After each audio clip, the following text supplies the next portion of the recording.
looks nice. That looks very nice actually.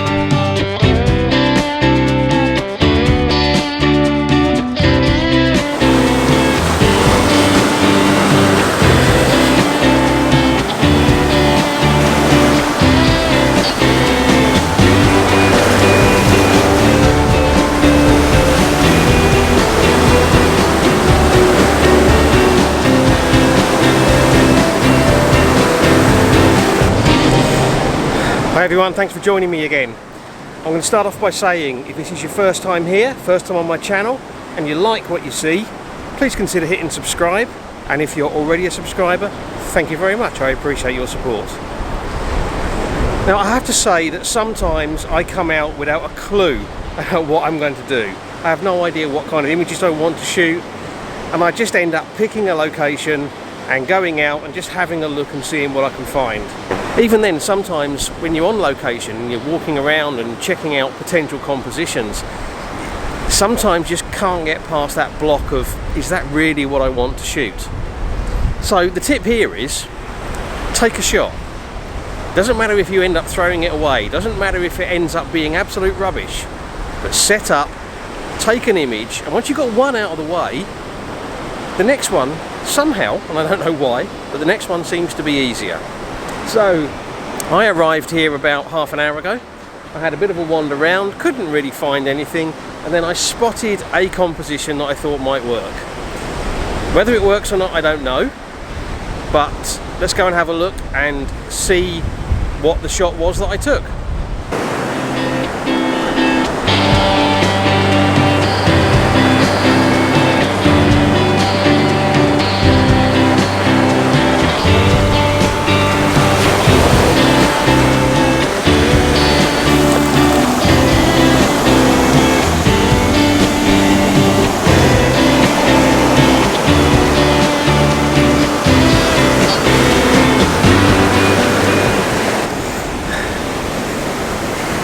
So I've got a shot set up.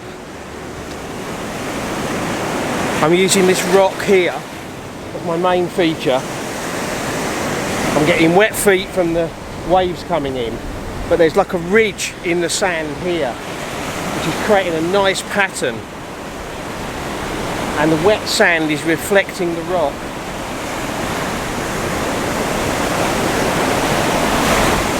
I've got the tripod not too low down, and I've got some old CDs under the feet to try and stop it from sinking.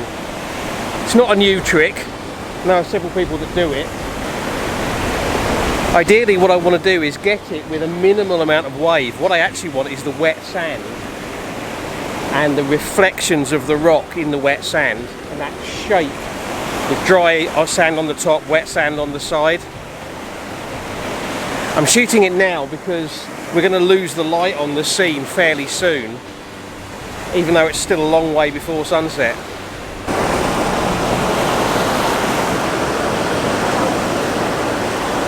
So I'm shooting at 35mm, f11, ISO 64, 1/60th of a second. It's proving to be really quite tricky. The frequency of the waves is such that we're not actually getting any clear patches when I can get the reflections on the wet sand. The waves are coming in too quickly.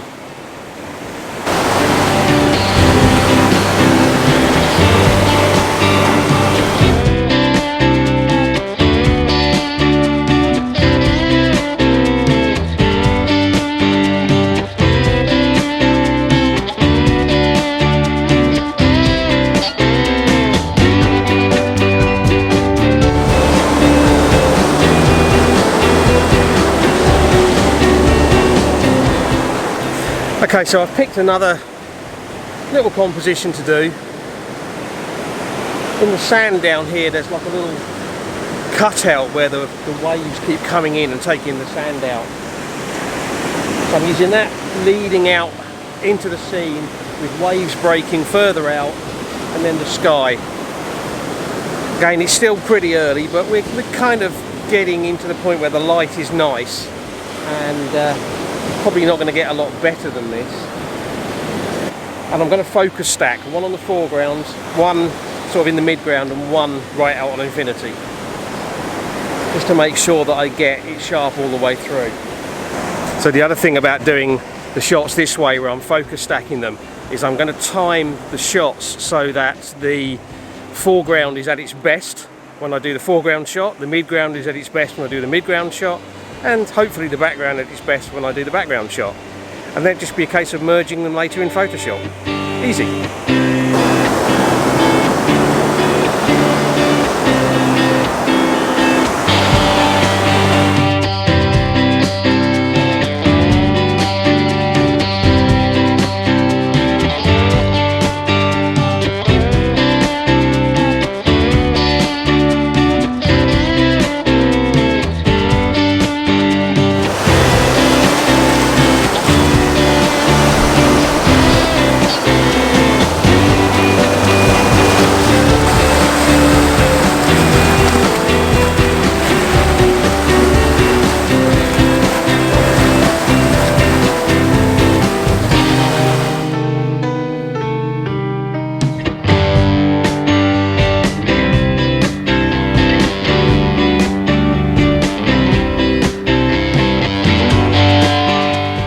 Okay, so there's a possible composition here. There's this channel that runs up, and then beyond it there's some reeds, and then beyond that there's a hill which has got houses on, but they're not sort of quite ugly houses. And then above that behind that and above that there's another sort of biggish hill. It might even be the top of one of the mountains, I can't really tell at the minute. At the moment the sun's too high to do that shot, but maybe in another 20 minutes, half an hour, it might be okay. So I'm kind of remembering this one, and I might come back to it.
Okay, I've got the camera set up here now. It's quite low down, and I'm using these patterns in the mud in the middle of the stream as foreground interest. And then that stream meanders off. We've got the reeds with a golden glow, and then the hill with the houses on in the background. And because I'm shooting at 16mm, that hill and those houses are not a massive feature. They're kind of way off in the distance, and that's the way I want it.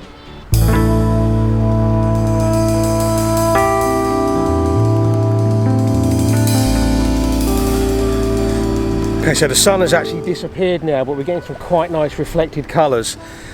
Without the sun without the sun creeping into the edge of the frame, what I've done is dropped in a 2-stop soft-edged ND grad just to hold the sky back a little bit.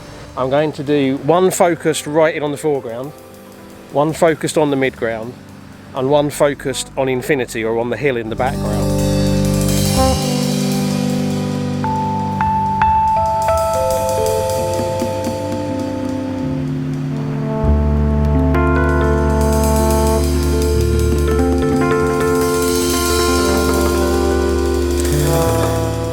Really nice tones in the sky, reflecting in the water, and there's still a little bit of light just falling on this sort of muddy area in the foreground with all the patterns in. F11, ISO down to the low 1 setting, so ISO 31, 32. It should be ISO 32, but Lightroom for some reason calls it ISO 31. And that's giving me 4 seconds at the moment, which is just enough to just flatten things out nicely. That looks nice. That looks very nice actually.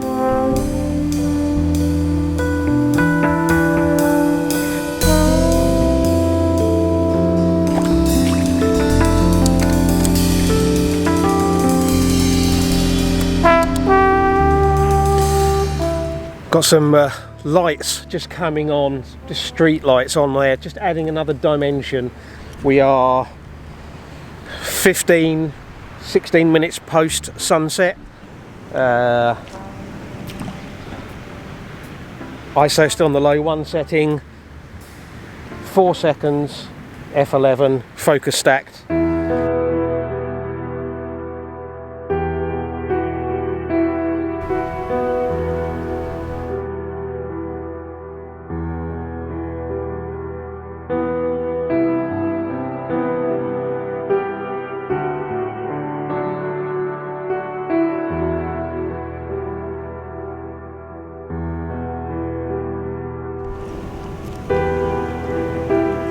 So that's it. I hope you've enjoyed the video. If you have, don't forget about that subscribe button and the little notification bell so you get a notification every time I put a new video out. Likes and shares are always very much appreciated, and I'd love to hear from you. Comments, questions, let me know what you think. Comments down below. As always, I appreciate you taking the time to watch my video. And until the next one, thank you very much and bye.